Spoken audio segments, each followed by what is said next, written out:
தேனி மாவட்டத்தில் பிறந்து 52 நாள்களேயான குழந்தை 1,00,000 ரூபாய்க்கு விற்கப்பட்ட வழக்கில் குழந்தையை விற்றவரும் வாங்கியவரும் கைது செய்யப்பட்ட போதும் இந்த வழக்கு காவல்துறைக்கு தலைவலியாக மாறியுள்ளது.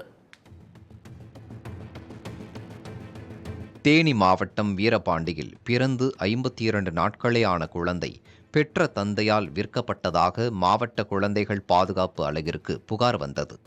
இது பற்றி காவல்துறைக்கு புகார் அளிக்கப்பட்டது. விசாரணையில் உப்புக்கோட்டையைச் சேர்ந்த சங்கர் பாண்டீஸ்வரி தம்பதியின் ஆண் குழந்தை 1,00,000 ரூபாய்க்கு விற்கப்பட்டது உறுதியானது. குழந்தையின் தாய் சற்று மனநலம் குன்றியவராக இருந்ததும் குழந்தையை விற்ற தந்தை மது போதையில் மூழ்கியிருந்ததும் விசாரணைக்கு சவாலாக இருந்தது. பல்வேறு குழப்பங்களை தொடர்ந்து போடிநாயக்கனூரைச் சேர்ந்த சிவக்குமார் உமாமகேஸ்வரி தம்பதிக்கு குழந்தை விற்கப்பட்டது உறுதியானதை தொடர்ந்து குழந்தை மீட்கப்பட்டது. குழந்தையை விற்ற தந்தை, குழந்தையை விலை பேசி வாங்கிய தம்பதி என 3 பேர் கைது செய்யப்பட்டனர். சிறார் பாதுகாப்பு சட்டப்படி வழக்கு பதிவு செய்யப்பட்டு சிறையில் அடைக்கப்பட்டனர்.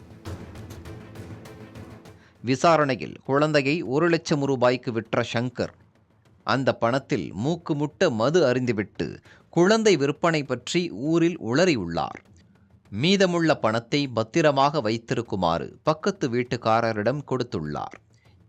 இந்த வகையில்தான் குழந்தை விற்பனை விவகாரம் வெளியே வந்துள்ளது.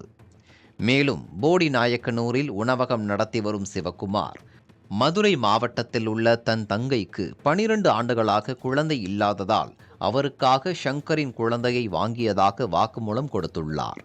உண்மையிலேயே தங்கைக்காக குழந்தையை வாங்கினாரா? குழந்தை விற்பனை கும்பலுடன் சிவக்குமாருக்கு தொடர்பு இருக்கிறதா?